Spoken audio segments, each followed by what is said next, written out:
Why is it that I live life behind a reserve shell? It's because turtles like me have swam through hell. The challenges and trials leave a legacy that permeates even my cell. And yet you ask why I won't come out from behind my veil. It's because when I do, I'm pelted constantly by rain, sleet, and hail. Living life bitter yet nutritious, like a piece of kale, prepares you to be king, to which all the people hail. The shell becomes your armor, like chain link mail, but eventually constant battles can get a bit stale. Like the chips that so many fat Americans inhale. They're breathing labor like an engineer on the rails. So let me put it in perspective and shrink it down to scale. Those of you who don't know will be blown away in the scale. The winds convey the message that chips away at me like shale, but like the Templars, I'm on my way to the Holy Grail. Life thinks it can stop me, but it will always fail.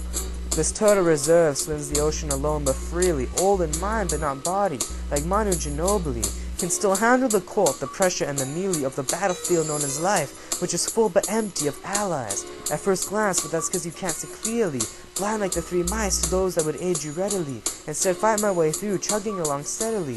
Yet each day the toll taxes and my strength went slowly. How to escape the constant cycle I was thrust into unwillingly, before it itself consumes and takes me. How to fight back against the tribulations surrounding claustrophobically. How to rise up when beat down into the dirt and soil constantly. You're given the skill of will to continue on endlessly. It seems, until you meet a time where hope abandons you suddenly. And then you're shattered and broken like a hemorrhaged artery. The red liquid of life pouring out you copiously as you try to cope with the redefinition of reality. It'll happen more than once, like a broken record continuing repetitively, until you find a way to fix the root of the problem causing the misery.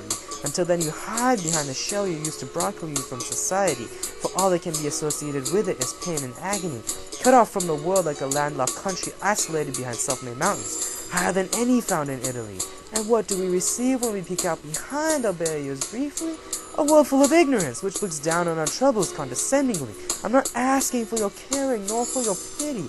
Just show some respect, or is that something that is not existing currently? Has it been washed away by the current furiously? Was it killed by the general like Robert E. Lee? I know you all are so lost in living life materialistically, but for a second, think of the impact on others if you can, possibly. So many of us are forced to hide in plain sight to avoid reopening wounds repeatedly. The scars of the past can't ever manage to heal fully, nor is the tape strong enough to seal them permanently or paint them a picture like Monet, accurately, whilst those who can relate are taken down the lane called memory. Listen and learn to this verse intensity. Do you know where it was born? A land defined by difficulty. But this life is not void of hope entirely. It equips you with the tools to assert your superiority if and when it is even possible to reach an opportunity. Someone like us can rise to be the head of this country, like Barack Obama becoming president, the ultimate victory, due to a set of circumstances that fell into place miraculously. And though we live within a shell in a life barren and empty, I can still break the thermometer when I flow like the mercury. And now some of you will take this opportunity to ignore me completely, but others who listen heed what I say as I rhyme intelligently. I said at first I shall deny us access to society, but there are others like you needing an ally desperately, to stand by them as they fight life's arsenal and army. I stand by mine, do the same, and breach through the duality, for there is a pro to the cons of the situation, so long as it's not faced hopelessly.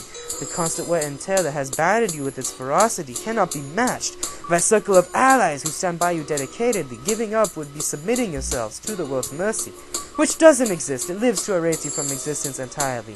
It's a well-oiled machine that operates efficiently, until I short-circuited it with a spark of friendship's electricity. It takes a village to raise a child? I say more like a city. Don't stand down yet. It's not time to give in willingly. You can mold your future. It's blessed with something called plasticity, a sense of worth that has been shattered to smithereens, weaker than a child who didn't eat their leafy greens due to the constant haranguing of your health self-esteem. End up like a lemon pie, think you're worthless, but you have sweet in between. In actuality, superior to the masses who have had no turbulence. Like Lancelot, you can say dragons when you stand and wield your lance. The only ingredient missing from its existence is the compassion to complete the circumference. And after the full revolution, the joy that has been in absence will return, and for once our thirst will know the meaning of quench.